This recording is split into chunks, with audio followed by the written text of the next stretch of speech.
واقعہ ہے ایک ایسے صحابی کا جو تمام صحابہ میں سب سے لمبی عمر جن کو ملی، اور وہ صحابی ہیں حضرت سلمان فارسی رضی اللہ تعالیٰ۔ یاد یہ سب باتیں ہمیں پتہ ہونی چاہیے۔ 250 سال کے قریب آپ کی عمر تھی، اور آپ نے جس طرح اللہ کے نبی کو تلاش کیا ہے نا، جس طرح ایمان ان کو ملا، جس طرح نبی پاک کا ساتھ ملا، جس طرح وہ پیارے آقا کے پاس پہنچے، یہ لمبی داستان ہے۔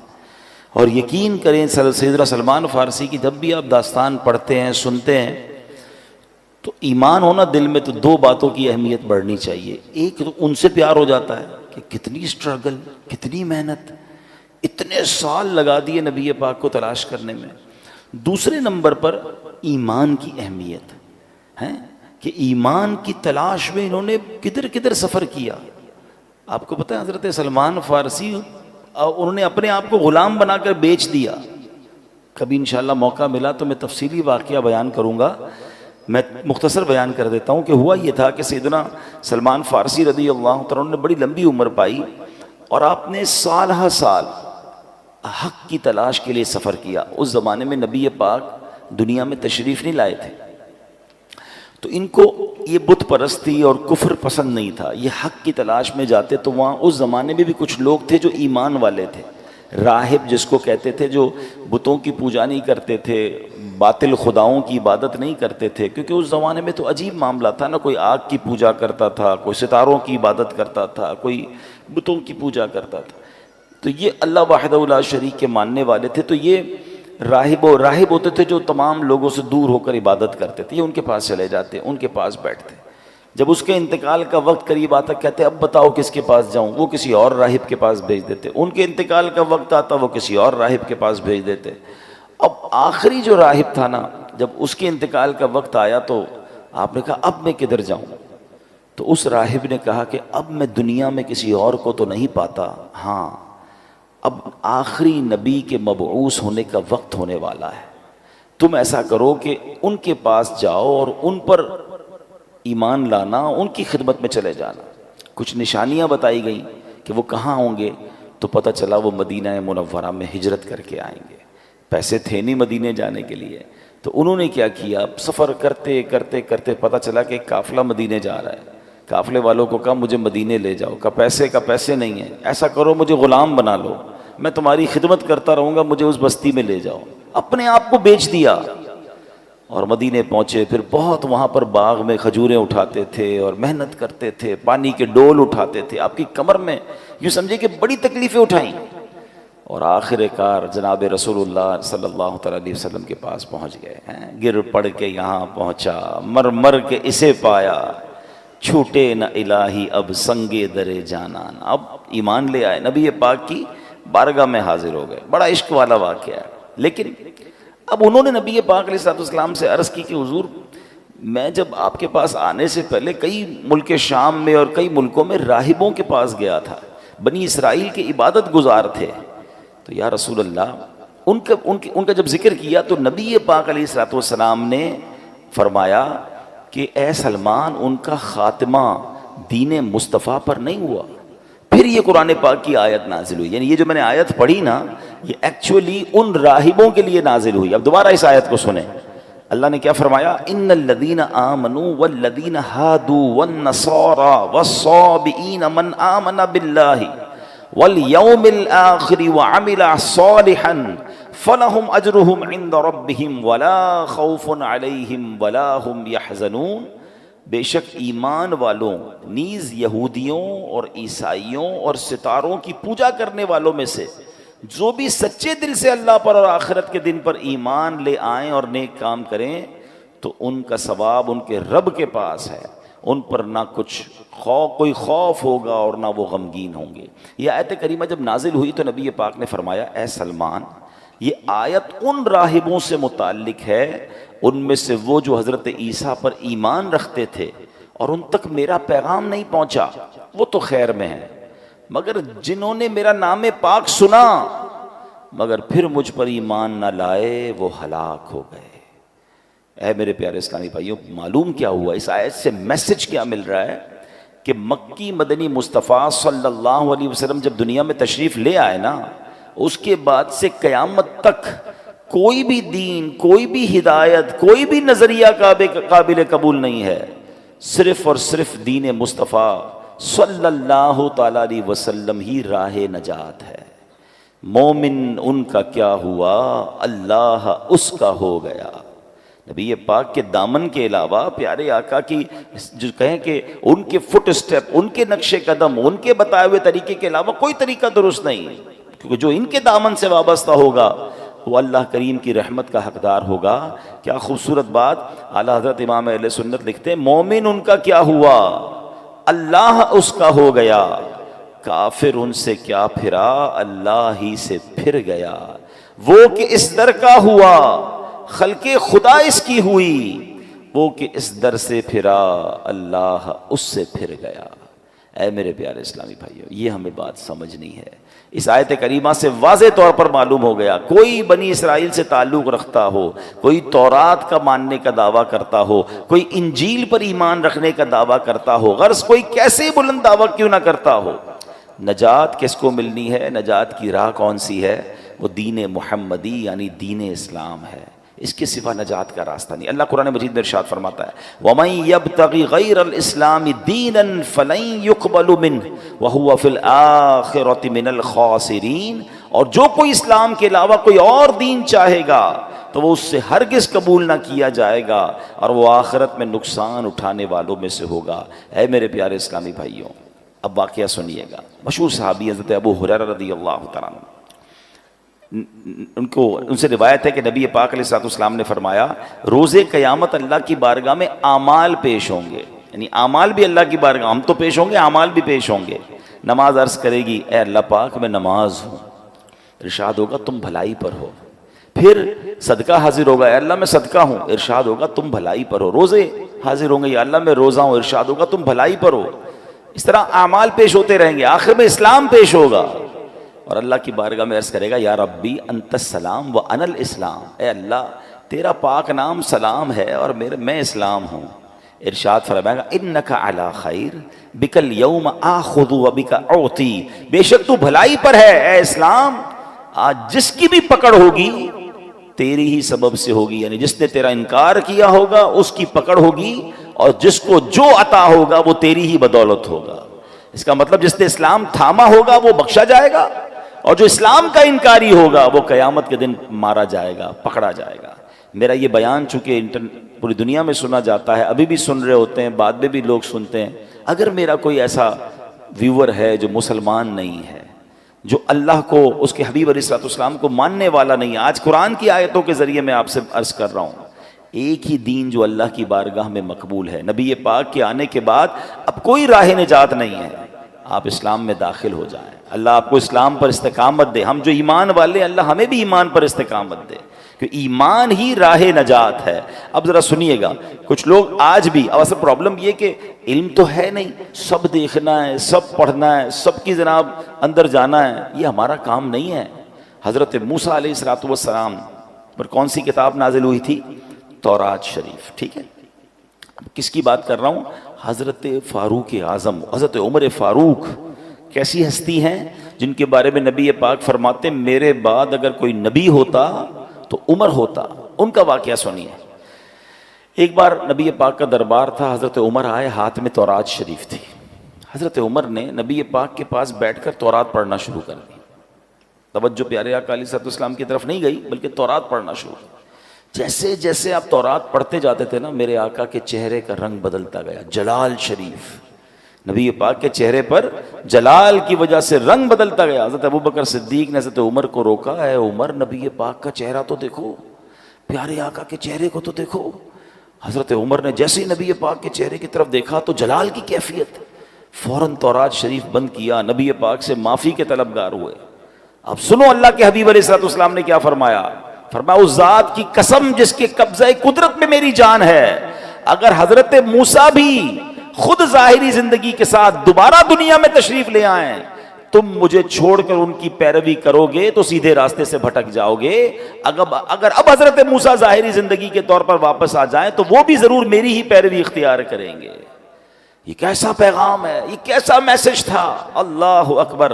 کیا خوبصورت بات اعلیٰ حضرت لکھتے ہیں نا، خلق سے اولیاء، اولیاء سے رسول، اور رسولوں سے اعلیٰ ہمارا نبی، ملک کونین میں انبیاء تاجدار، تاجداروں کا آقا ہمارا نبی. اب اس واقعے سے مجھے اور آپ کو کیا سیکھنا ہے؟ تورات شریف تو آسمانی کتاب ہے نا، ایک عرصے تک تو معیار ہدایت یہی کتاب رہی، صدیوں تک اس پر عمل کرنے والے نجات پاتے رہے. وہ بلند شان والی کتاب ہے جس پر عمل کر کے اونچے مقامات لوگ پایا کرتے تھے، جس پر عمل کی برکت سے بنی اسرائیل فتح پاتے تھے، اللہ پاک کی رحمتوں کے حقدار بنتے تھے. تو جس تورات کو پڑھنا بھی ثواب تھا، جس کو دیکھنا بھی ثواب تھا. مگر جب نبی پاک تشریف لے آئے، محبوب ذیشان صلی اللہ تعالی علیہ وسلم تشریف لے آئے، پھر کیا ہوا؟ آپ نے اعلان نبوت فرما دیا. اب تورات راہ نجات نہ رہی، اس پر عمل منسوخ ہو گیا. اب غور کریں، جب پچھلی آسمانی کتابوں کے بارے میں یہ اصول ہے، یہ حکم ہے، تو اب جو نئے نئے فتنے اٹھ رہے ہیں، نئے نئے طریقے ایجاد ہو رہے ہیں، نئے نئے فارمولے لوگ لے کر آ رہے ہیں، ذرا غور کیجئے وہ کیسے راہ نجات ہو سکتے ہیں، وہ کیسے ہدایت کے راستے ہو سکتے ہیں. آج لوگ کہتے ہیں میں سب کو سنتا ہوں، میں ذرا غیر مسلموں کے بھی کلپس دیکھ لیتا ہوں، میں ذرا بد مذہبوں کی باتیں بھی سنتا ہوں، میں ان کے دلائل بھی پڑھتا ہوں، اپنا قرآن پڑھا نہیں ہے، اپنے دین کے بارے میں کچھ پتا نہیں ہے، اور ان لوگوں کی باتیں سننی ہے. مجھے بتاؤ ہم سے کتنا زیادہ حضرت عمر کا علم ہوگا؟ حضرت عمر کو تورات پڑھنے سے نبی پاک نے روک دیا، جو کہ آسمانی کتاب ہے.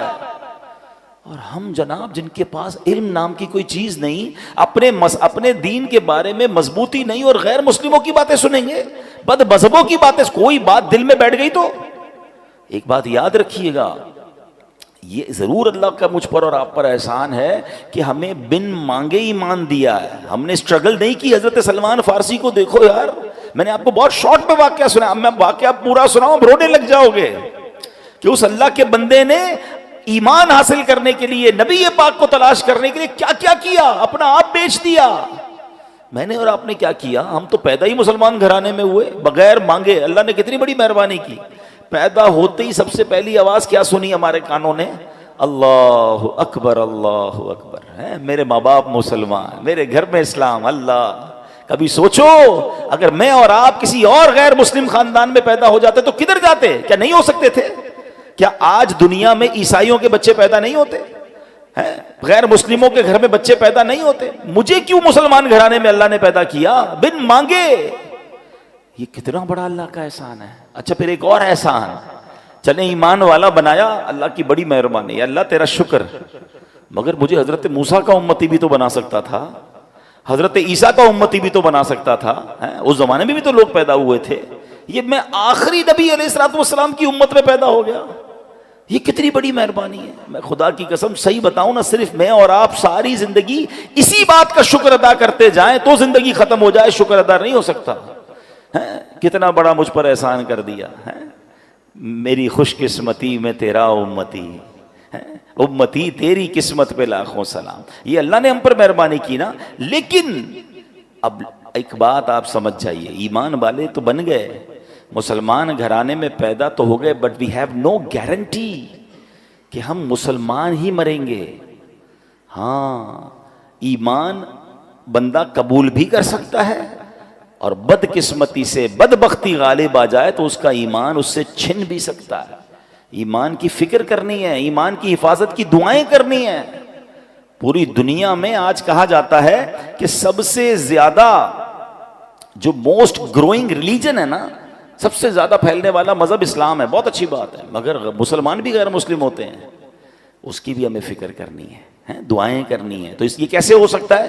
جب آپ سب کی سنیں گے، آپ غیر مسلموں کو بھی سنیں گے، آپ بد مذہبوں کو بھی سنیں گے، آپ ان سے دوستیاں لگائیں گے، کیا پتا ان کی کون سی بات. اب تو سنا ہے، پتہ نہیں، میں مذہبوں کے نام نہیں لیتا، مگر مختلف تہواروں میں مسلمانوں کے بچے جا رہے ہیں، آپس میں تحفے دیے جاتے ہیں. بھئی تحفہ کیوں آیا؟ تو فلاں مذہب والوں کی عید ہے، فلاں مذہب والوں کا تہوار ہے. ہم مسلمان کلمہ پڑھنے والے، جو بندہ میرے رب کو نہ مانے، میرے نبی کو نہ مانے، میں ان کے تہواروں میں کیسے شرکت کر سکتا ہوں؟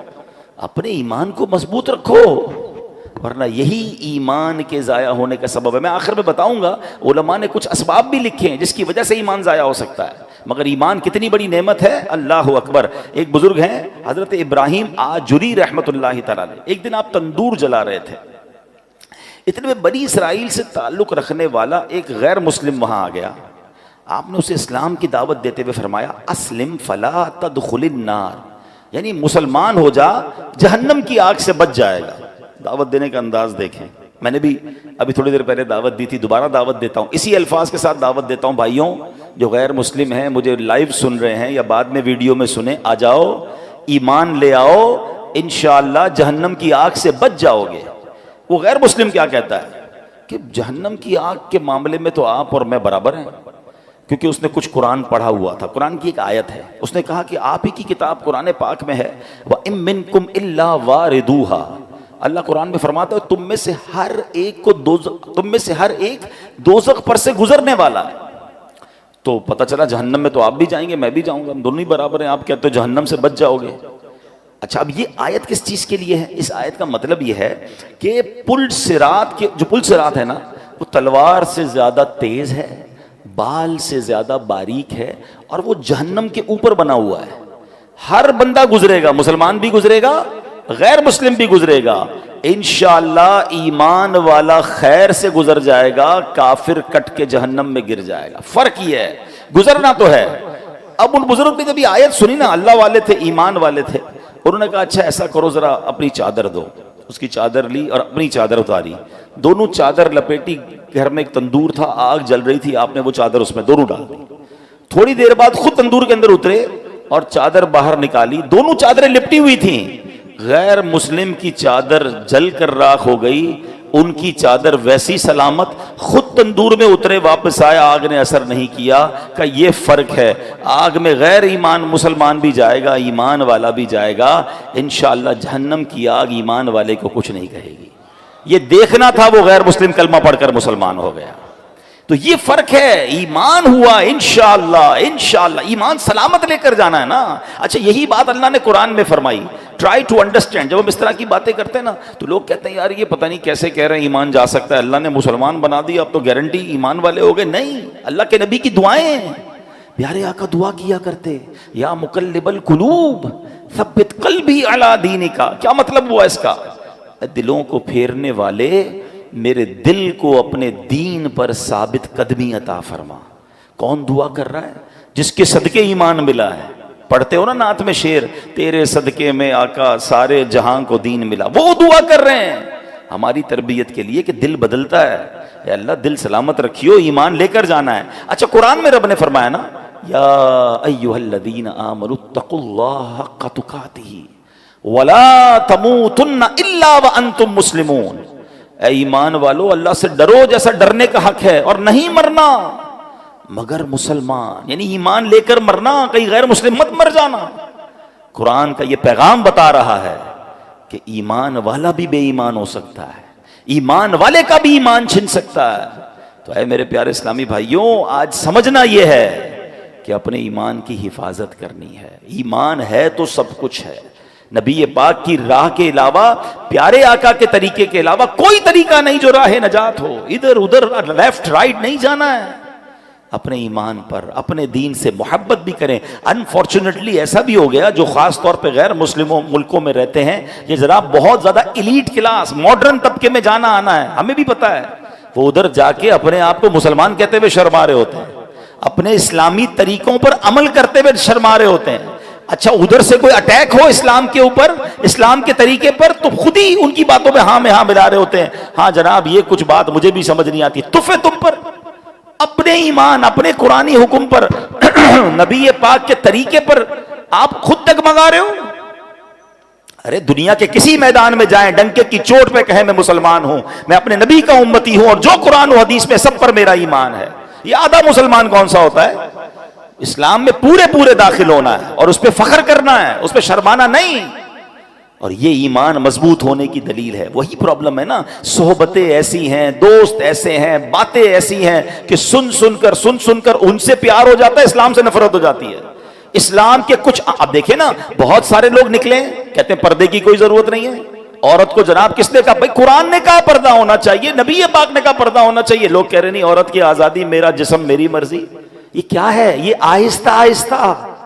ہم نہیں کہتے عورتوں کے ساتھ ظلم. اسلام جتنا عورتوں کے حقوق بیان کرتا ہے دنیا میں کون بیان کرتا ہے؟ ماں کے قدموں تلے جنت ہے. بہن کے حقوق بیان کیے، بیوی کے حقوق بیان کیے، بلکہ نبی پاک نے تو یہاں تک فرمایا تم میں بہترین وہ ہے جو اپنی گھر کی عورتوں کے ساتھ بہترین ہے. اس سے زیادہ کون سا مذہب عورتوں کے حقوق بیان کرتا ہے کہ ہمیں کہتے ہیں عورتوں کے ساتھ اچھے سلوک کرنا ہے، اسلام سکھاتا ہے. مگر یہاں یہ پرابلم نہیں ہے. یہاں ایکچولی آہستہ آہستہ اسلام دل سے نکالنا ہے، قرآن دل سے نکالنا ہے. حدیث یہ ایک بات نہیں ہے، ایسی بہت ساری باتیں آئیں گی، آپ پڑھتے جائیں. یہ کچھ آتے ہیں دانشور کے نام پر جو ٹی وی پہ آئیں گے، سوشل میڈیا پہ آئیں گے اور آپ کو سمجھائیں گے کہ قرآن کی یہ بات ٹھیک نہیں ہے، اس پہ عمل نہیں کرنا چاہیے، اس کا مطلب تو کچھ اور ہے. یہ پلاننگز ہیں. اور قرآن نے کیا کہا کہ اللہ اور اس کے رسول کے پر جو ایمان لائے گا، اللہ پر جو ایمان لائے گا وہی نجات پانا ہے، اس کے علاوہ نجات نہیں ہے. اے میرے پیارے اسلامی بھائیوں، اگر ہمیں بچنا ہے جہنم کی آگ سے، ہمیں بچنا ہے آخرت کے عذاب سے، تو اپنے ایمان کی حفاظت کرنی ہے. ایک بار نبی پاک علیہ الصلوۃ والسلام، دیکھیں پیارے آقا کی کیا شان. اس زمانے میں نبی پاک نے سمجھایا، ایسا لگتا ہے یہ آج کے لیے کیسی پیاری بات ہے. پیارے آقا نے ایک سیدھی لکیر کھینچی، پھر ایک رائٹ سائڈ پہ لکیر کھینچی اور پھر لیفٹ سائڈ پہ خط لکیریں بنائیں، اور پھر درمیان والی لکیر پر ہاتھ رکھ کر کیا فرمایا؟ دائیں بائیں والی لکیروں پر فرمایا ہادہی سبل الشیطان، یہ شیطان کے راستے ہیں. اور درمیان والی لکیر پر فرمایا وَأَنَّ هَذِي صِرَاطِي مُسْتَقِيمًا فَاتَّبِعُوهُ، اور یہ کہ یہ میرا سیدھا راستہ ہے تو اس پر چلو. قرآن کی آیت تلاوت کر کے سمجھایا کہ سیدھا راستہ اللہ اور اس کے رسول کا راستہ ہے، دائیں بائیں یہ عجیب عجیب راستے آتے رہیں گے جس سے اپنا ایمان بچانا ہے. سیدی اعلیٰ حضرت نے تو بہت پہلے لکھا تھا، فرماتے ہیں جان دے دو وعدہ دیدار پر، نقد اپنا دام ہو ہی جائے گا، سائلو دامن سخی کا تھام لو، کچھ نہ کچھ انعام ہو ہی جائے گا، مفلسوں ان کی گلی میں جا پڑو، باغ خلد اکرام ہو ہی جائے گا.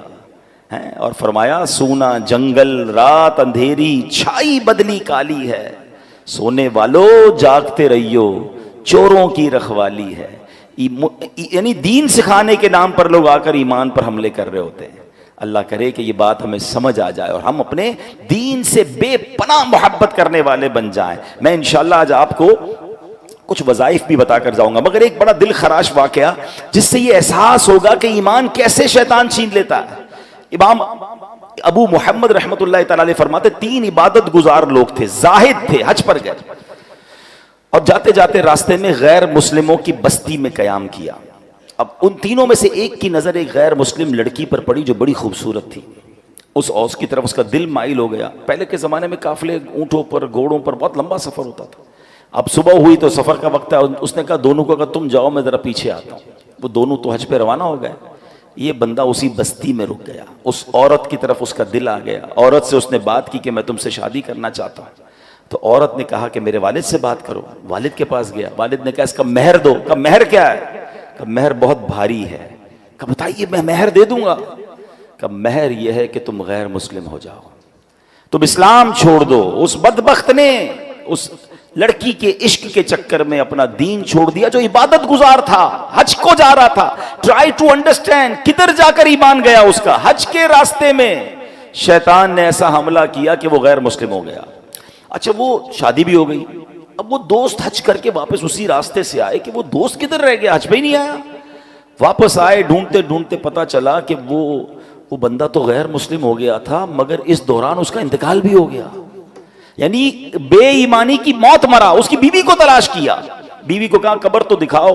قبر پر گئے. وہاں دیکھا تو 2 بچے بھی تھے، اس کی بیوی تھی، سب رو رہے تھے. تو بیوی سے جب داستان سنی تو یہ بھی 2 دوست تھے، رونے لگے کہ ایسا ہو گیا، اس کا ایمان ہی چلا گیا، بے ایمان مر گیا. عورت نے پتہ کیا بتایا؟ تو عورت نے کہا آپ کیوں رو رہے ہیں؟ کہا ہم اس کی عبادت کے گواہ ہیں، اس کے زہد اور تقوی کے گواہ ہیں. یہ بڑا نیک تھا، بڑا عبادت گزار تھا، ہمیں افسوس یہ اس کا ایمان چلا گیا. اللہ کی شان دیکھو، جب اس عورت نے اپنے سابقہ شوہر کی عبادت و تقوی کے بارے میں سنا، وہ عورت کلمہ پڑھ کر مسلمان ہو گئی. ہائے ہائے ہائے، یہ اللہ کی خفیہ تدبیر ہے. کہ جس عورت کی وجہ سے اس نے ایمان ختم کیا وہ عورت مسلمان ہو گئی، مگر اس عبادت گزار کا خاتمہ ایمان پر نہیں ہوا۔ ہم اللہ سے آج جمعے کے دن اس کے گھر میں بیٹھ کر دعا کرتے ہیں، اللہ ہمارے ایمان کی حفاظت رکھنا، اے اللہ ہمیں مرتے وقت کلمہ نصیب فرما، ہمیں برے خاتمے سے بچا، اے اللہ جب قبر میں جائیں اللہ ایمان سلامت لے کر جائیں۔ یہ دعائیں کرتے رہیں، مال سلامت رہے، کاروبار سلامت رہے، بچے سلامت رہے، پتہ نہیں کتنی دعائیں کرتے ہیں۔ میں نہیں کہتا نہ کرو، مگر ایمان کی بھی تو دعا کرو نا، سب سے بڑھ کر تو ایمان ہے، وہ ہماری دعاؤں میں ہی نہیں ہے۔ اب آخر میں آئیے، ایمان سلب ہونے والے وہ کچھ کام جس کی وجہ سے ایمان سلب ہو سکتا ہے، وہ کیا ہے؟ حضرت بعض علماء فرماتے ہیں برے خاتمے کے 4 بڑے اسباب ہیں۔ نمبر 1، نماز میں سستی۔ پلیز نماز نہ چھوڑا کریں۔ جمعہ میں آج اس مسجد میں دوسرا جمعہ ہو رہا ہے، روڈ پہ پبلک ہوتی ہے، بڑی اچھی بات ہے، مگر پلیز باقی نمازیں بھی پڑھیں۔ ہم صرف جمعے کے لیے ہم پر جمعہ فرض نہیں ہے۔ یہ نماز میں سستی یہ ایمان چھن جانے کا سبب ہے۔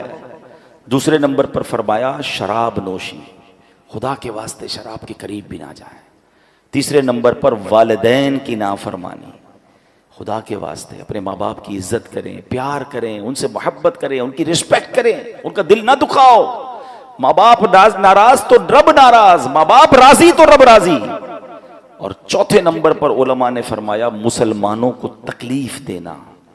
کچھ لوگوں کی بڑی عجیب عادت ہوتی ہے، آلویز تکلیف ہی دیتے ہوتے ہیں، طنز کریں گے، گالیاں دیں گے، جھگڑا کریں گے، پڑوس میں ہے تو پڑوسی کو تکلیف، رشتہ دار میں ہے تو رشتہ داروں کو تکلیف، کاروبار کریں تو کاروباریوں کو تکلیف، جدھر جائیں ٹینشن۔ نہ کرو ایسا۔ یہ حقوق العباد کا معاملہ، ایک تو اس کے گناہوں کا انبار آپ پر لگ رہا ہے، دوسرا اللہ نہ کرے ایمان ہی نہ چلا جائے ہمارے ہاتھ سے۔ امیر اہل سنت نے کچھ اور اسباب بھی لکھے، چغلی کھانا اور اسی طرح حسد کرنا، بد نگاہی بھی برے خاتمے کا سبب ہے، فرض ہونے کے باوجود حج نہ کرنا۔ یہ تو نبی پاک کی حدیث ہے نا کہ جو استطاعت کے باوجود حج نہ کرے، حدیث کا خلاصہ ہے مجھے کوئی پرواہ نہیں وہ یہودی ہو کر مرے یا نصرانی ہو کر مرے۔ کون کہہ رہا ہے؟ اللہ کے نبی فرما رہے ہیں حج فرض ہے، پھر بھی حج نہیں کرتے۔ بس یار ذرا وہ بچی کی شادی کر لوں، ذرا گھر بنا لوں، ذرا کاروبار سیٹ کر لوں، خدا کے واسطے اگر آج مجھے کوئی ایسا میرا بھائی سن رہا ہے، میری کوئی ایسی بہن سن رہی ہے، لائیو سن رہے ہیں، اگر حج فرض ہے ابھی بھی دن ہے، فارم جمع ہو جائے گا، ابھی بھی جناب کسی گروپ والے سے رابطہ کریں، آپ کا فارم ہو جائے گا، فرض ادا کریں، حج فرض پورا کیے بغیر مر نہ جائیں۔ زندگی میں ایک ہی بار تو حج فرض ہے، اگر پیسے ہیں، استطاعت ہے، جو اس کی تفصیل ہے تو حج کر لیں۔ اور اب آخر میں آئیے میں آپ کو کچھ وظائف بھی بتاتا ہوں جو علماء نے لکھے کہ جو ایمان کی سلامتی کا انشاءاللہ ایمان کی سلامتی کا سبب بنیں گے، اور وہ کیا ہیں؟ ایمان پر خاتمے کے 3 اوراد، روزانہ 41 بار۔ یہ اعلیٰ حضرت امام اہل سنت نے ماشاءاللہ کوئی شخص حاضر ہوا کہ حضور میرے ایمان پر خاتمے کی دعا کر دیں، تو آپ نے دعا بھی فرمائی اور ارشاد فرمایا 3 وظائف دیے، 41 ٹائم روزانہ صبح کو یا حیو یا قیوم لا الہ الا انت، اول آخر درود شریف، اور 41 ٹائم ایک بار مل کر پڑھ لیں، یا حیو یا قیوم لا الہ الا انت۔ سوتے وقت اپنے سب اورات کے بعد جب سارے آپ ورد پڑھ لیں، وظائف پڑھ لیں، سورہ کافرون پڑھ لیا کریں، اور انشاءاللہ اس کے بعد کوئی گفتگو نہ کریں، سورہ کافرون کی تلاوت کر لیں، انشاءاللہ اس کا خاتمہ ایمان پر ہوگا انشاءاللہ۔ اچھا، پھر 3 بار صبح و شام ایک اور دعا ہے جس کا ورد کرنا ہے، اللہم انا نعوذ بک من ان نشرک بک شیئا نعلمہ ونستغفرک لما لا نعلم۔ انشاءاللہ یہ بھی پڑھیں گے تو اللہ نے چاہا ایمان پر خاتمہ ہوگا۔ اور بار بار کلمہ پاک پڑھتے رہا کریں۔ بڑا پرابلم ہے جناب، مرتے وقت سب کی تمنا ہے کہ اللہ مرتے وقت زبان پر کلمہ جاری ہو، مگر پورا مہینہ گزر جاتا ہے کلمہ نہیں پڑھتے۔ بھائی زبان کلمے کی عادی ہوگی تو مرتے وقت کلمہ نصیب ہوگا نا۔ تو میں بھی نیت کروں، آپ بھی نیت کریں، کم از کم روز کی ایک تسبیح لا الہ الا اللہ محمد الرسول اللہ ہے۔ افضل الذکر کہا گیا، سب سے افضل ذکر نبی پاک نے پتہ ہے کیا فرمایا؟ افضل الذکر لا الہ الا اللہ۔ تو پورا کلمہ پڑھتے رہا کریں۔ اللہ مجھے بھی عمل کی توفیق عطا فرمائے، آپ کو بھی نصیب فرمائے۔ الحمدللہ ہم نے پچھلے جمعے بھی اعلان کیا تھا کہ ماہ رمضان میں جو ہمارا یہ 3 بجے والا جمعہ ہے، یہ انشاءاللہ 3:30 بجے ہوا کرے گا، اور انشاءاللہ بیان 2:45 بجے شروع ہو جائے گا۔ آج میں تقریباً 2:17 پر بیان شروع کر دیا تھا. بہت تھوڑے اسلامی بھائی تھے. کوشش کیا کریں, اب آپ آتے ہیں تو کچھ نہ کچھ سیکھ کر جاتے ہیں نا, تو ٹائم پر آ جایا کریں. تھوڑی دیر پہلے آئیں گے, ایک تو جلدی آنے کا ثواب ملے گا, اور انشاءاللہ مزید آپ بیان میں سیکھ کر جائیں گے.